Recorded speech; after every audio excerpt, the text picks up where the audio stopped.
All right, to give you an update on the very heinous act that happened and transpired here in the city of Jackson on last Thursday. Of course, you know now the FBI is taking the lead in the case because these kids were transported across state lines. We should know soon what federal charges they will be facing, but on the state level, the Jackson Police Department have charged both of these individuals with capital murder and sexual battery. Capital murder and sexual battery.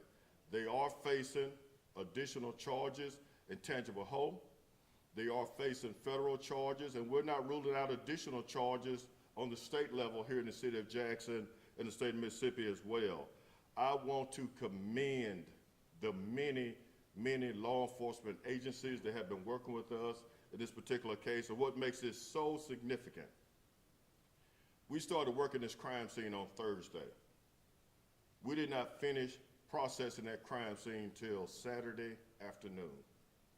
We held that crime scene for 3 days processing that crime scene. I want to thank Jackson FBI for their amazing work on this case, the U.S. Marshals, Mississippi Attorney General's office. I was on the phone with them today. Department of Public Safety, I've been on the phone with Commissioner Tyndall.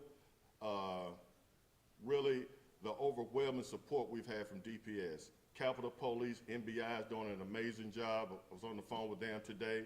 2 captains from NBI, Hinds County Sheriff's Department, Rankin County Sheriff's Department, Byron Police Department. It's been a huge collaborative effort, and also, of course, our Hinds County District Attorney's Office. I cannot elaborate on what federal charges. That's a question that would be more applicable to the U.S. Attorney or Special Agent Eckhoff with the FBI, but we anticipate those charges very, very soon, possibly in the next couple days. I will answer as many questions as I can without jeopardizing the case, but we are pursuing the state charges. Of course, we anticipate federal charges very soon. Ross. Chief, you heard Mr. Callihan make public statements to the media on Friday regarding his role in the death of Eric Burnett. What statements has he made to police investigators regarding his role in the death of the young girl? I cannot divulge his entire interview. I do not want to state what he said, but it was pretty consistent with what he said to you guys. He's not denying anything. He has implicated the young lady that we charged as well. We feel we have a very strong case as we move forward against both of them in this particular matter, but he was interviewed by the FBI. They may be able to talk to you more about that. We were present. We did observe the interview. And again, I want to thank all of the agencies that participated. I've said it from day one, their resources and relationships and their power and partnerships. And this showed collaborative, collective effort as we move forward in this investigation. Has he said how he killed the girl and why? We're waiting on the forensic pathologist, the medical examiner. I would assume, and this is clearly an assumption, that she possibly died from asphyxiation or suffocation, but we would have to wait on the medical examiner before we release that information. I did not see any gunshot wounds or anything like that, so it appeared possibly suffocation, but there's yet to be determined. Chief, there were comments about cages. That's raised questions, obviously, about human trafficking. Any additional information suggesting one way or the other whether or not trafficking was a part of this case? It's still an ongoing investigation. We normally don't take 3 days to process a scene. I observed small cages myself, these small wiring enclosures, and there were other things that led us to believe that it was possibly a location that human trafficking could happen or transpire. We contacted Hinds County. We contacted Mississippi Bureau of Investigations, their human trafficking division. They came out, they processed the scene. We don't have any state charges yet in reference to that. There may be some additional charges as I speak with NBI and our federal partners as we move forward, but that crime scene was worked very thoroughly. It was worked, extensively by multiple agencies, our units, NBI and the FBI. So if there's anything that was found, we will be able to disclose that in the future. whether there were additional human remains or anything else that would lead to human trafficking charges. Chief, what about 6-year-old Gabby Burnett? Do we know the type of injuries that she has? My understanding is she's still recovering. I do not want to deep dive into her situation right now because the grandparents, my understanding, were en route or have arrived here in Jackson to see about her or take custody of her. But we do know, so sadly that the 4-year-old did not survive her injuries. Chief, is the death penalty being sought in this? And also, has the talks of extradition been thrown out there? We are talking about extradition and what that looks like because we have state charges in Mississippi. There are state charges pending in Louisiana. And of course, we have federal charges. So we have a lot of different dynamics working here. Of course, that's going to be up to the prosecutor, whether it's a U.S. attorney or whether it's a district attorney as to what they want to pursue. But I think if there's a case that would definitely rise to the level of the death penalty, this should be it. Because I still have imprinted in my head the sight of that 4-year-old in the woods, dead. Chief, specifically what led to the sexual battery charges? I don't want to talk about that specifically right now. As you do your research as to what entails sexual battery, then you will be able to kind of connect the dots. But based on our investigation, based on our collaborative investigation, and based on his statements, we felt that was the appropriate charge. Was it related to the younger child or the older child? Both. And so, Chief, do we know what role Ms. Cox played in the death or the sexual battery? Based on our information, she was implicated, and I'll leave it at that. I don't want to go into all the details of this case because, as I stated, you have a state case going on here that I've been speaking with our district attorney about, Jody Owens. We also have Tangible Hope, with their DA, their law enforcement is working as well. But we also have our federal partners, the FBI, and I do not want to jeopardize anybody's investigation by releasing too much information at this time. We will be doing a joint press conference next week with Department of Public Safety, along with our other partners who have been working on this investigation. Then we all collaboratively can talk about our role, what role we played. And again, I do want to commend DPS, FBI, NBI. This was so large. It was a large-scale event. It was something that required additional resources. And when we called, they came. Chief, do you know how soon Callihan and Cox will be making their initial court appearance? I do not know.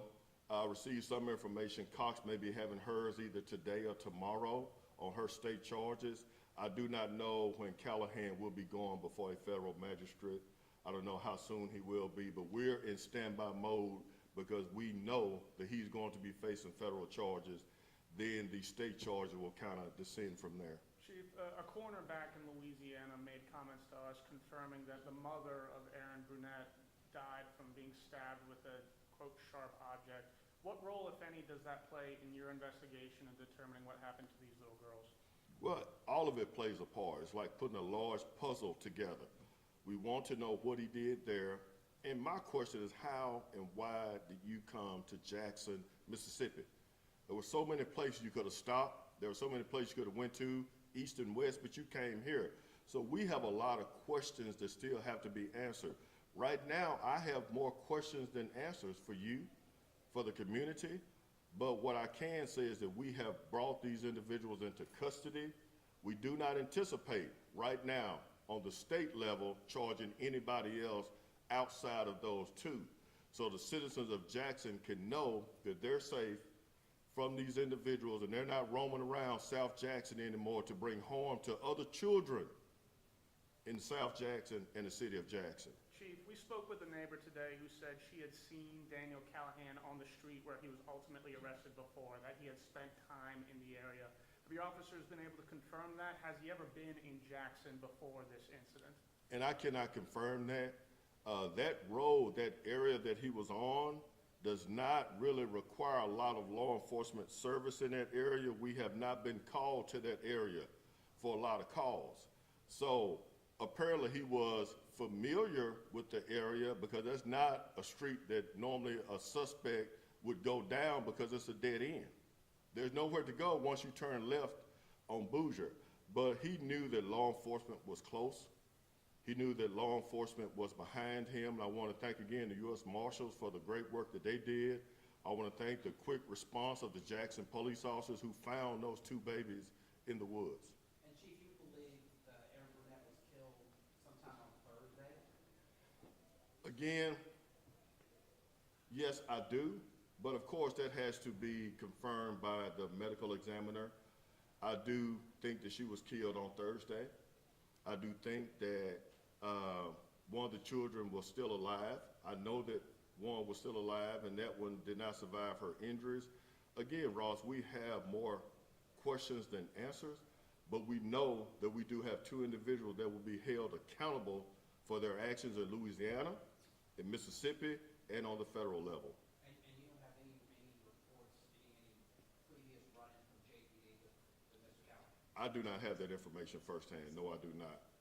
And so, Chief, when it comes to Victoria Cox, do we know if she was in Louisiana and hanging with Daniel, Mississippi, or was she picked up here? Based on our investigation, she was with him. She was with him. And again, I really want to put a peg right there because I do not want to jeopardize the case. I do anticipate us having a joint press conference on next Monday. I've spoken to Commissioner Tyndall about that and also our other partners. And at that time, you will be able to question each agency and their role and what charges they plan on pursuing. But again, this was a collaborative effort. It was not a one agency show. It was a collaborative and collective effort on the state level, the county, federal, and local level. Chief, stepping away from your investigation, but just watching that press conference, or those comments that Callihan made last week as a law enforcement officer, how did you interpret what he said in the grand scheme? Well, I interpret that he's a bad actor and that the city of Jackson, Louisiana, and the whole Gulf South region is a better place because those two are behind bars. Because a threat to those two young, beautiful children is a threat to all children. That could happen to anyone's child, what they did to those children. So to hold them accountable for their actions is our #1 priority. And it's very hurtful as a police chief and as a father to see that done to those beautiful children. Okay, one more question. Do we have a motive at this time for these crimes that were committed?